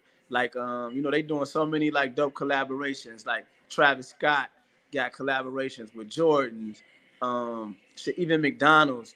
So anything in his merch, it sells so good because he got such a fan base, such a following. So it's people like that had these stores and like resellers who start their consignment shops up and they turn to cultural icons. So it's like you have to put the legwork in to get a shoe. So you look and say, okay, if I'm the one person, it's almost like collecting a classic car, right? If I got the Jordan 1 from 1985 that they re-released, and they only released 1,500 of these, and I got one of them, I may have got it for a box price, but now by me having it and it's not coming back out, the value just goes up. Right. So now it's whatever the market makes it be. So now from double and whatever's up that I paid for it for is what it can go for. And you know, so that's just what makes them get into it, because you look and say, damn, this is and it's pandemic proof $1 billion business. You know, who can stop you? You know, if you pay for a lot of people that got accounts and stuff, you know, so it's a gift and a curse. Like I would love to have Nike, Adidas, any of those accounts, right? But I think different. I would rather have a partnership with them to maybe have our own sneaker, our own line, because then you lose your ownership then, because now you got to sell what they want you to sell at the rate that they want you to sell it at and at that price. Right. Let me ask you this. In the retail market right now, what are some of the hottest shoes right now in that resale market that you specialize in? Hottest shoes right now, Travis Scott's, any the Off-White Dunks most recently. The Dunks. Remember what Georgetown used to wear in Syracuse? Yeah, I have. The highs and the lows. The Dunks now is the hottest things. Yeezy 450. That's the latest hottest one. The Clouds and the Clouds and the black pair. Slat black, as they call it. Black slate. What else would be big? You know, you still got your Air Force One all white low top. That's a kicker. Person got to get. They got to get 2 of those. You know what I'm saying? That's really about it right there. That's how much are they? How much are they kind of going for? Give me the like price. Dunks are going at the lowest depending on the color. Like the Dunks, like so say the Syracuse or the UNLV Dunks, those going for like 400 right now. Hey, Boo, Yeah. believe it or not, Why did you tell me about that's why I said I wanted Boo on the show. There, Boo, let me tell you this, Jason. I have a pair. See, I'm a sneakerhead, Boo, right? You are. I have a pair of the red and white Dunks downstairs. I never even wore them. I have a little niece. Like, we like sneakerheads. And I was sitting back one day, Boo, and I was like, I need to start saving these gym shoes just in case. But Boo, talk to me about if I need an outfit, right? People like me, I'm not trying to do all that. I want to come have a nice pair of gym shoes, but I need somebody to dress it up. Do y'all help people dress up their outfits too? Because some of the posts y'all put on Instagram fire too now. Yeah, we definitely appreciate that too, Lance. But yeah, we definitely help people put it together And for me, when I like pick something for somebody else, I'm gonna put it on how they style go, not necessarily how I would wear it. Cause I'm not really like a matchy person. I try like offset. So if it's like a shoe that got like say that they got these dunks that's like Brazil, they call them the Brazil dunks, which is yellow and green. I wouldn't wear nothing yellow and green really with that shoe because the shoe is so loud already. So I would want to like mannequin you. But you do got your people who just like to, hey man, if my hat red, I want my shoes red, I want my, so somebody like you, I do you, like say you got your red and white dunks, let you get some, for you, get you some nice authentic bull shorts to go with those, white or the red ones, either one. I say the white one, and then a nice clean white tee, clean white tee, or any kind of nice tee with some red, black in it, whatever, you know what I'm saying? Real simple. See, boo, I like that. Do you have any I know you was on Cash Money Records, and I know you know some people, right? That's family. I don't know if you could drop some names. Do you have anybody per se like Nelly or somebody trying to hit you up? See, I'm name dropping for you now. You have anybody trying to hit you up? Any Chicago stars that come in there and try to buy some gear from you? Yeah, it's funny you named that. Nelly, he's been a great supporter of mine. We knew each other from his Nellyville. I think it was his second album, Nellyville. Cash Money, Nelly, we all went on tour together. And on that same tour, Fabulous opened up. He was like the opening act because he was just hitting the scene. And then it was us, and then Nelly was the headliner because he came out and just he sold immense records, crazy, right? So we stayed in tune. And what I do with a lot of those cats is I also service the people that's around them. Like their personal assistants, their managers, the guy who drives the bus, the stylist. When you look out for them, they gonna speak highly about you.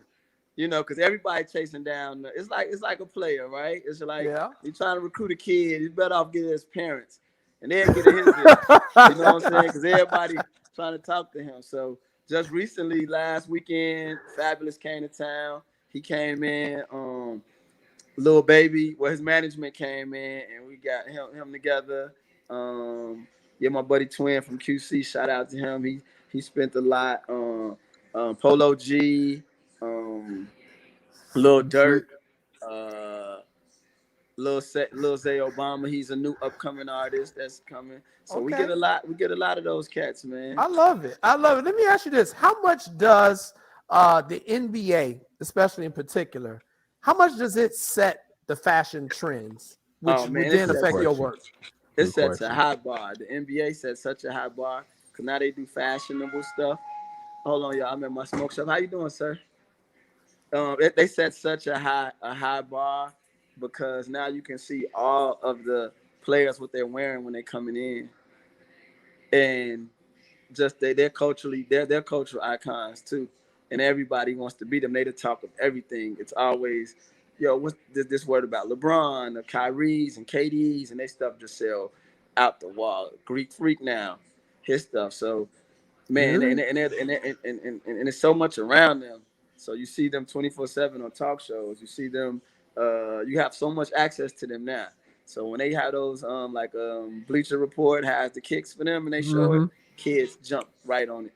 And whoever the hottest one, like Ja Morant, all the young, the Trey Youngs, they're so big in the cultural world. It's immense, and it helps the sneaker thing because all of them have their own sneakers too.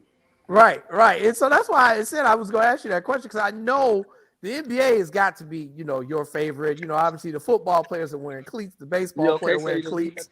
Yeah. And of course, the hockey players are wearing skates, so that ain't helping us at all. But I just think it's really good that you found a niche. I think so many people here in Chicago, especially our young people, they're just trying to find their way. They don't really know how they want to get in. They want to get in the entertainment industry or the sports industry. But Lance and I say it's so much money that can be made where you don't have to be the performer necessarily. That's true. I'm just so happy that you have found your particular niche and you've been able to take it and kind of run with it and build on it. You spoke earlier about getting your own line of shoes.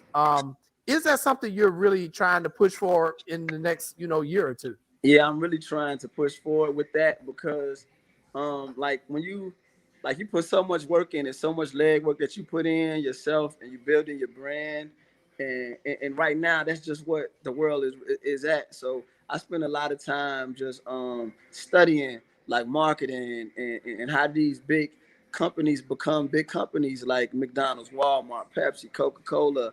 How did they become what they become? So you take these strategies and say, well, damn, if I could sell, like selling a shoe is bringing the people in, right? But then when you hear our brand and our name, we can say, okay, well, if I get to an age and maybe, I want to sell just merchandise, so just the name could last forever. So I would want our own particular brand and to be a partnership, because I also know our value that comes with, we don't just sell no shoes. It ain't too hard to do that. But the stuff that it takes to make a business and go to get your LLC and your EIN number and going in to get your bank account and trying to get you some business credit, and all of the times that somebody told that you were trying to get information from people that was in there before you, and all the things that knock you down and make you stop is the biggest reason to say, well, okay, if I come with you, I know we need our own, we need the partnership. That's why I understood when LeVar Ball, what he was trying to do. A lot of people probably didn't understand that message because everybody mind don't think like that.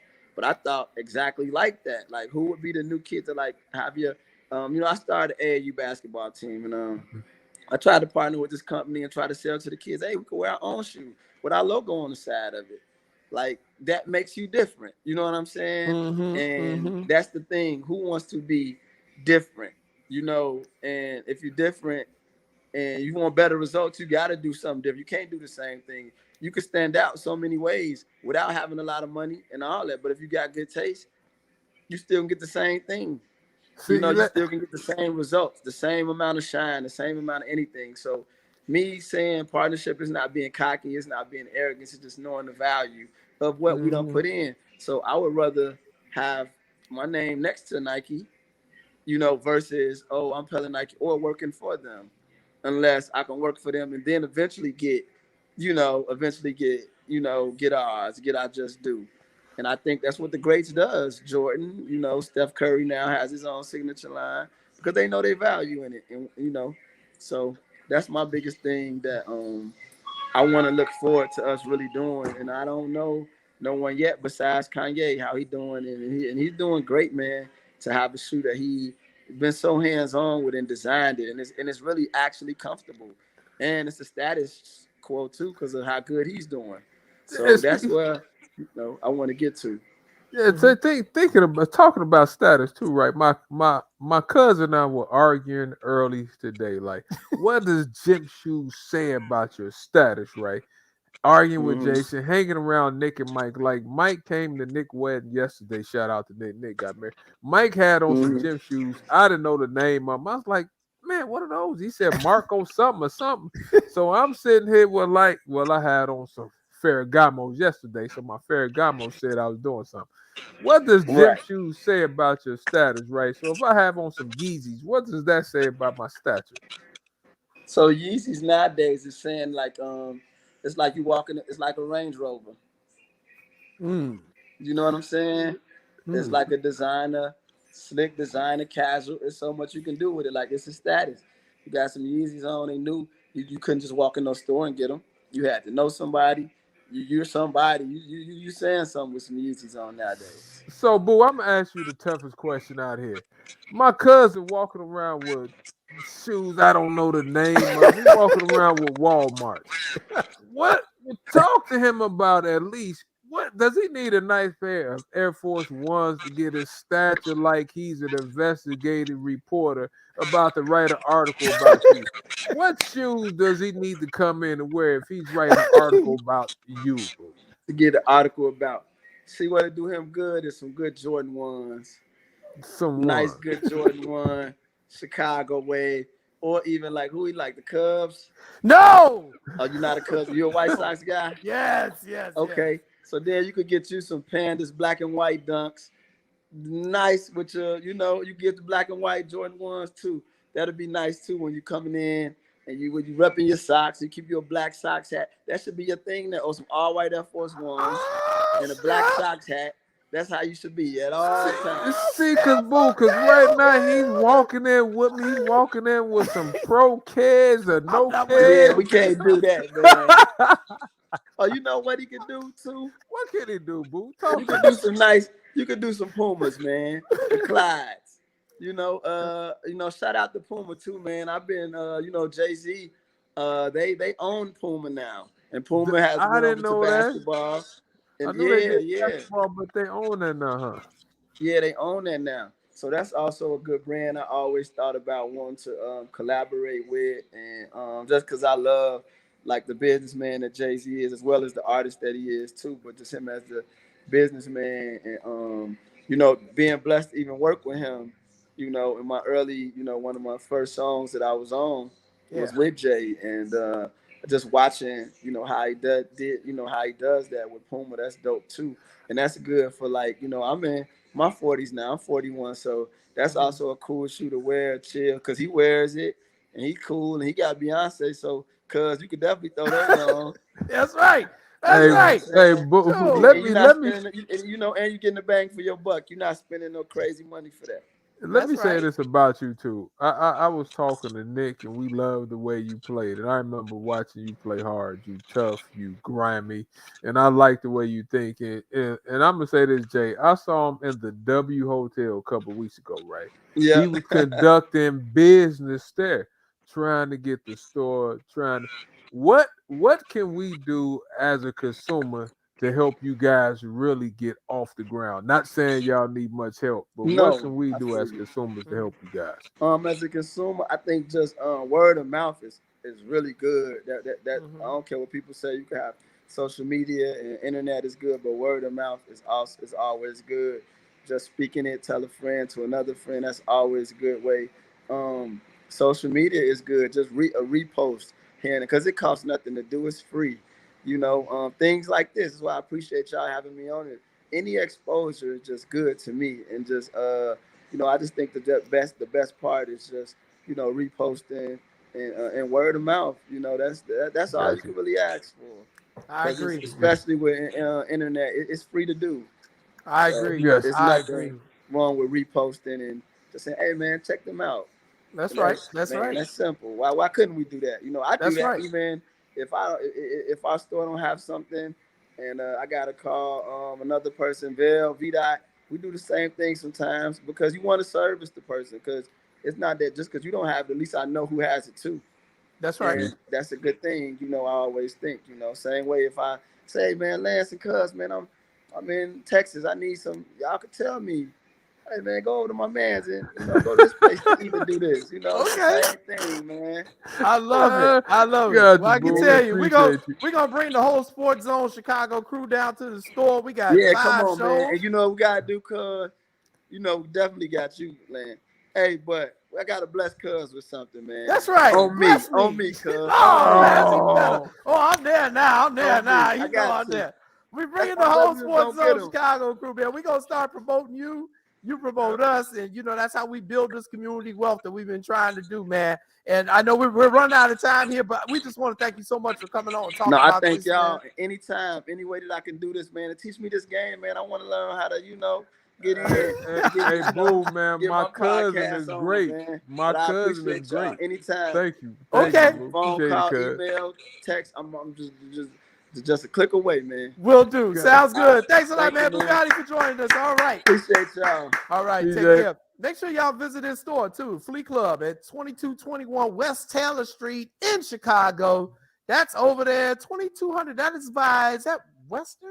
It's by Western. Western. Yeah, that's Western and Taylor. Because Western is 2400 West. So yeah, right over there on the heart of the West Side, man. Y'all go over there. We're gonna help build some of this community wealth, man. We're gonna help build some Jay, and they have some stuff that's on fire too, man. So shout out, and I'm happy they trying to do something right.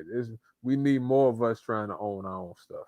You ain't never lied about that. Well, I'm sitting there, I was cracking up laughing when he was saying, people who, when they match an outfit and everything got the same kind of color. Cause my wife always complained about me for doing that. She like, you can mix in an off red with the red. No, it's gotta match. It's gotta match. She's like, he's such an old man. so him saying that I thought was hilarious. So shoot, maybe I'll have him dress me. I did like his idea of what I should wear for my wife's house gift when we go to the game again. So I'm gonna have to we're gonna go over there and visit him too. Yeah, we definitely going. He hooking me up, so I know I'm going. So we're gonna go over there. We're gonna take the whole Sports Zone Chicago family over there, man. We can always do some stuff together here with the show and help promote each other. But hey, let's we got about probably 18 minutes left in our show time. So we gotta let's go to our next topic. We're gonna so I'm not gonna even introduce the topic. I'm gonna let Ivan play the video. All right. Fan, I don't know what we're doing. Go ahead and hit play, Irvin.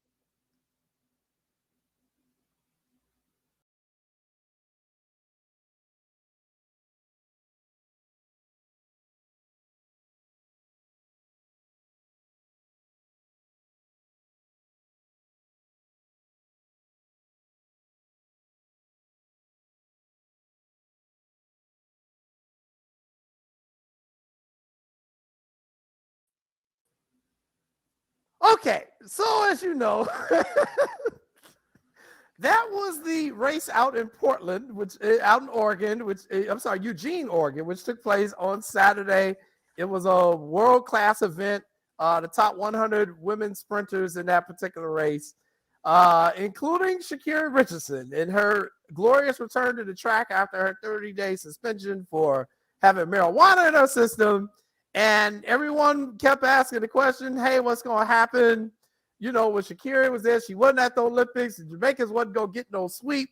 Sha'Carri would have been there representing, and Sha'Carri finished dead last against the Jamaicans, and not just the Jamaicans, but every other nation that was represented in that particular race. So, in light of Sudi Davis's comments, as he was on about a month ago, I look at track and field differently now. Because I have more knowledge of it based off of some of the people who we talked to who are experts in track and field. And Sudi didn't accuse her, but put it out there that weed is also used as a masking agent for other things you ain't got no business taking. So, you know, Sha'Carri went from our best hope to what we saw Saturday. Now, I get it. It's one race, but she didn't even look like she deserved to be on the track with everybody else in that race, Lance. And I know you got a niece that run track, and we know a whole lot of track people. I know when somebody gets smoked, and she got smoked. So I want to hear your thoughts on the Sha'Carri Richardson return to the track. It's tough, right? I think the thing that I was disappointed about, right? You could have a bad day, but she wasn't even close. And my thing is that how you go from being the best in your sport, you go from first to worst in a race like that. How does that happen? I mean, that's to me, that's like Kobe Bryant. I think of LeBron, for instance, he's 36, right? Mm-hmm. If he took off a month, LeBron is not going from top 5 to like 45th, right? So it made me think about, I'm not accusing her, and the man says, no, I came in last coaching. I get it. Mm-hmm. But the program wasn't built like that. Mm-hmm. You're here at the peak and you drop so fast. Hopefully she can have a better comeback when we see her race again, right? But I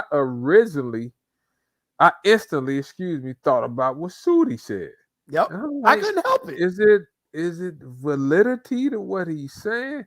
Because Jay, I could see if she would have came in 5th, it probably wouldn't have been that big of a deal. You'd be like, okay, she had layoffs. She's probably a little rusty.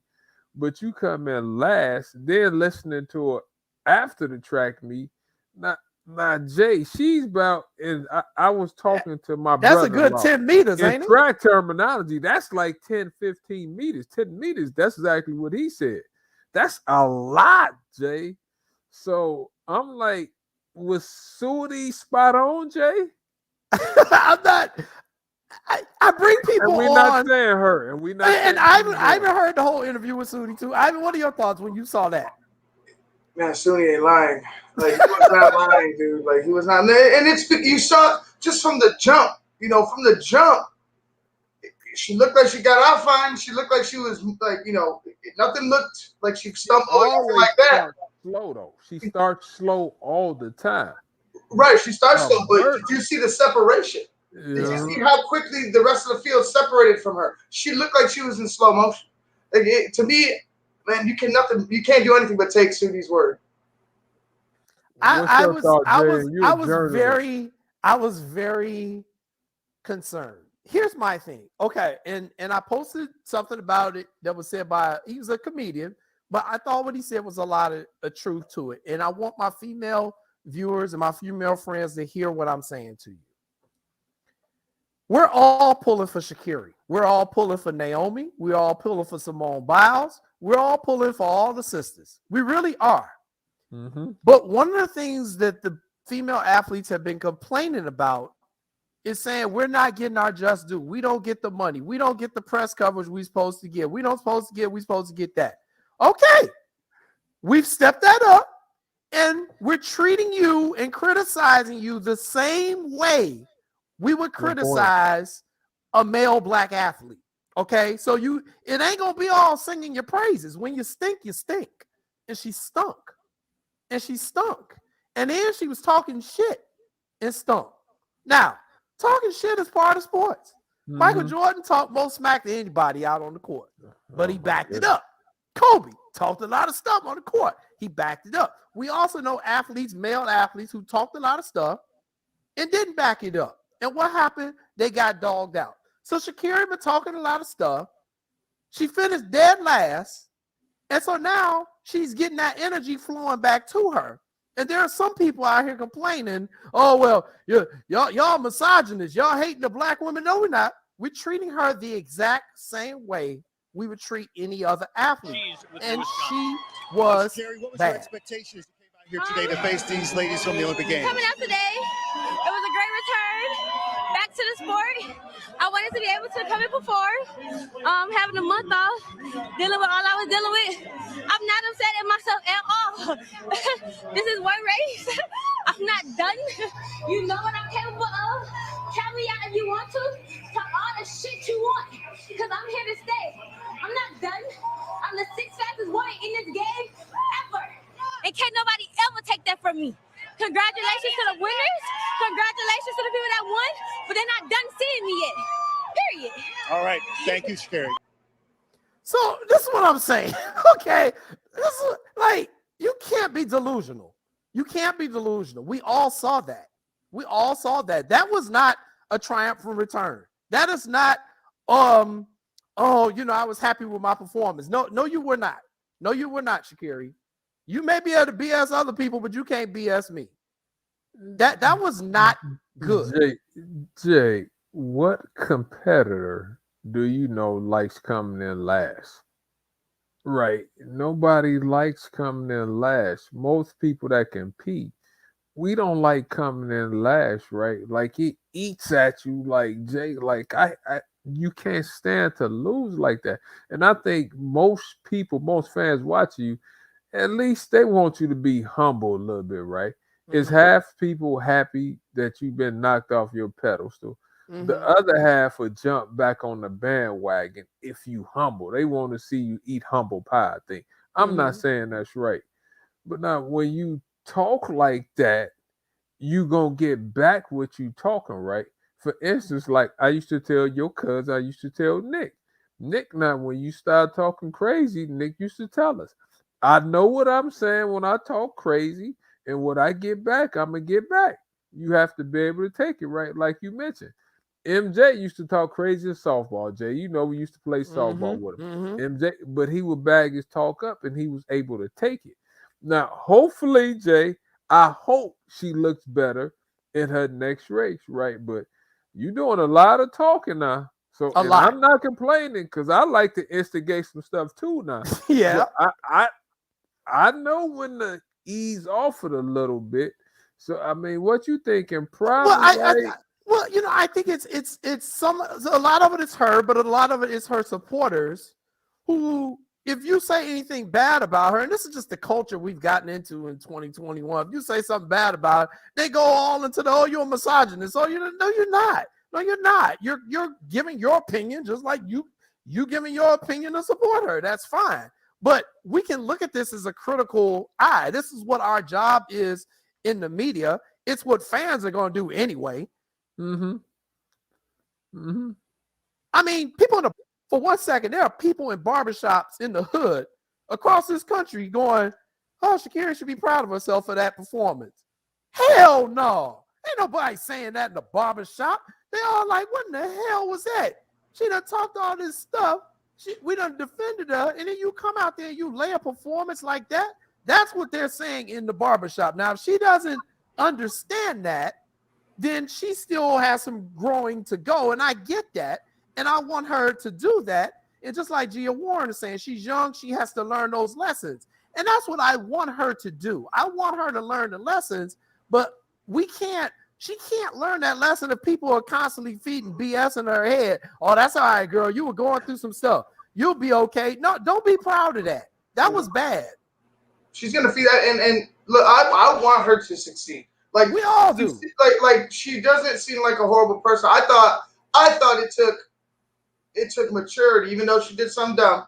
I thought it took maturity for her to go ahead, go on camera, and just say I did it. Like just say it, just own up to it. I thought it took maturity, but the thing that bothers me is the same thing that bothers you, Jason. It's like, what are we telling the younger generation of athletes when you could finish dead last and be happy about it?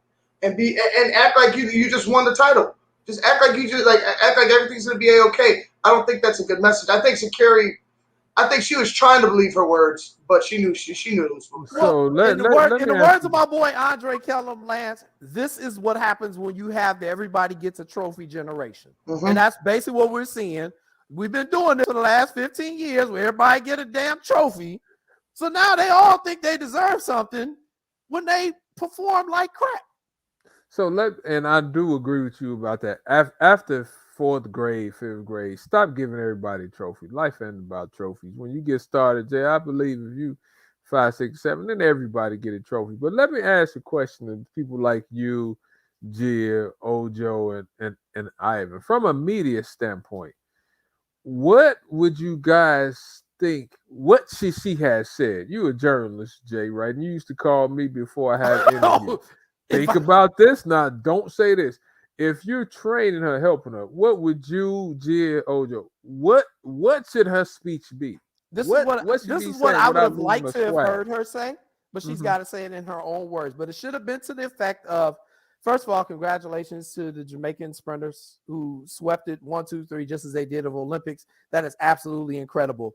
I think they set the bar and the level that we're all trying to get to. Obviously, today did not go the way I would have liked it to. I'm disappointed in my performance, but I'm going to get back on the track. I'm going to keep working at my craft, and, I'll come out and I'll get them next time. And then get off, exit stage left. That's all you got to say. That's all. Less is more. And first of all, I couldn't even believe NBC interviewed the person who finished last anyway. I don't know why they're doing that. that was my other beef. I'm like, why did they? I don't know. You have to ask NBC that question. I didn't get that. I mean, y'all didn't even interview the person who finished 4th, 5th, 6th, 7th, 8th, and they finished in front of her. You went to the person who finished 9th. Okay, fine. Oh, so that's on NBC. But I think that should have been her speech. It would cut down a lot of the grief she's getting. And then my other suggestion to her is just like I suggest to a lot of these athletes this generation, get the hell off social media. Get the hell off social media, because that is what's getting into their psyche. They care about how many likes I got. They care about how many followers they got. They start listening to everything people are saying that's good about them. And then when people are saying bad things about them on social media, they can't take it. So that's my thing. You ought to be training anyway. So get the hell off of the social media. Don't make no more statements. She probably needs to do what Sydney, Sydney, what's our girl name who set the record in the 400 and then 400 meters? Sydney McLaughlin, who went out there and set records in the 400 meter hurdles, and she finished second in the previous Olympics. Said that wasn't good enough. Fired everybody. Got new coaching staff, and then she won gold. I think Sha'Carri is not getting the proper coaching. She needs a change. Or it could also be she is getting the proper coaching, but she ain't listening. We don't really know. But she needs some changes. I agree with Gia Warren and what a lot of other people said. She needs to put some better people around her social circle, because if you have people around you who are just telling you how great you are, and then you go out there and do a race like that, and we see that the emperor ain't really wearing no clothes, you've been exposed. And all them damn people who've been hyping you out, they ain't nowhere on the camera. So to everybody watching the show, do you think she's capable? And Ivan, I want to ask you this. We're going to find out if Sudi Davis was telling the truth about some of this stuff, right? Because I saw she's a notorious slow starter. We all agree about that, right? Her strength was I start slow, for about 15 meters, she picks it up. I saw no pickup. So if she is next race, I don't know who's in the next race. Will we have a better showing? If she just pulled out of an event that was supposed to be in a couple of weeks, right? 200 in that same meet, and after she got smoked in the 100, all of a sudden, oops! I'm not gonna run the 200. What Tony Barnes say? Something to the effect of things didn't go as planned. The world champion was the world champion today. I'll get back on my grind, and hopefully I'll do better next time. Something like that. And I agree with that, Tony. That's a statement. But Ivan, you can go ahead and answer Lance's question. Well, Lance, I don't know if she's in. It didn't look like she had a burst. It didn't. Like I said from the beginning, she didn't start off. She does start off slow, but she didn't have any type of stumble or anything at the start to slow her down. She starts off slow as is, but like you said, there was no burst when she got picked. When she got her momentum picked up, there was no burst. Everybody left. There was just separation from the rest of the field and her. There was no burst. It didn't look like the Sha'Carri we just saw run 2 months ago and a couple months ago. Maybe it was a completely different runner. So what Sudi, like I said, listening to what Sudi was saying, and just man, it's making so much sense. It's making a lot of sense. I mean, look, you can chalk it up to a bad day, but that was something different. You have your legs. You always have your legs. But that was more than a bad day. And some would say you didn't run in the Olympics. She should have been semi-fresh. Like we had been saying, like Shelly Ann Price, if I'm saying her name right, her and her teammates going into the Olympics, most people were saying that they didn't know if she could beat them in the Olympics. Then you come out and they were still training. They came back from the Olympics. So, Jay, I don't know. And let me say this now. If I did that in the 100, unless my psyche is messed up, I'm showing up in the 200. I'm showing up and I'm going to shut everybody up. At least I'm going to perform better. That's why I was shocked she pulled out of that event too. Yeah, there's something going on. There's something going on. This is what I keep trying to explain to people. We don't know everything that's going on, but we know something isn't right. And we all That's it to do well. And that's why I think we want her to do well. And sometimes, when you're coaching athletes to get the best out of them, you have to put them in stressful situations. Sometimes you've got to break them down in order to build them up, because you got to break down the BS that's gotten into their mindset and tell them, no, this is not correct. You're not being disciplined right now. Kanisha was talking about it as a football coach. You got to get that BS out of them. People say, oh, you're dogging them out. No, we're not dogging them out. This is called coaching. This is called teaching in general. Shamir Little was saying that, Jay. She wasn't happy. She said that on the show. She was like, look, I wasn't happy. And we was like, damn, you came in second place. She was like, I'm not happy with it. Right. I wasn't happy with it. You got to be truthful with yourself. And, the track ain't just like y'all say, the ball don't lie. The track don't lie either. The track don't lie either. Your ass finished in last place. We all saw it. So clear out whatever you clear out with your social circle. Get your coaching staff in order. Deal with whatever you are dealing with personally. Come back to the track, ready to put in some work, and use the God-given talent we all know you got. It's there, Shakiri. We there for you, darling. We there for you, but you got to be real with us. Because we're going to be real with you. I don't know any other way to be with people. So, and, you know, on that note, we're done with the show. I was going to say, Jay, I'm ending the show. I'm not saying nothing else. I'm not touching that statement. It was, boy, you've been spot on, boy. Since Boo got on the show and he told you he was going to dress you up, you had a smile like this. I'm going to get some free shoes. We can boo on the show and Darius. What we talking about? Gym shoes. All right. Everybody, we're out of here for What's Up, Cuz, for this week. Thanks for watching us. Thanks for tuning in. It's been a great show. Thank you to our guests, our guy Boo over at Fleece Shoes, our girl Kanisha Rhea, the new head football coach at DuSable High School. I am Jason Palmer for our super producer, Ivan Vargas, and my crazy cousin, Lance Irvin. We are out. Peace out. We'll see you next week.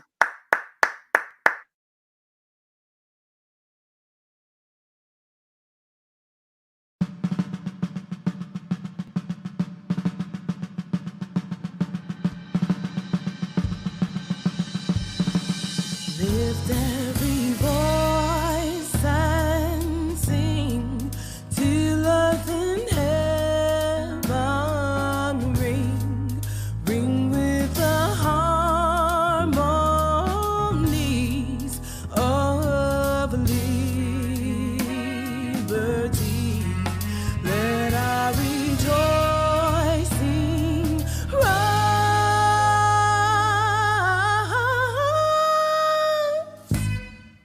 High as the listening skies, let it resound loud as the rolling sea.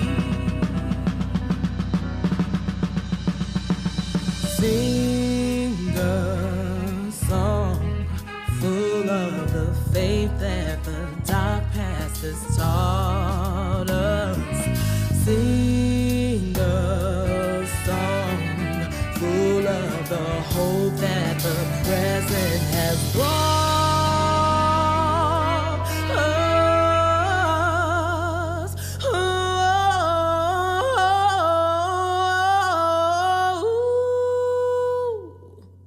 Facing the rising sun of a new day begun, we will march on till victory.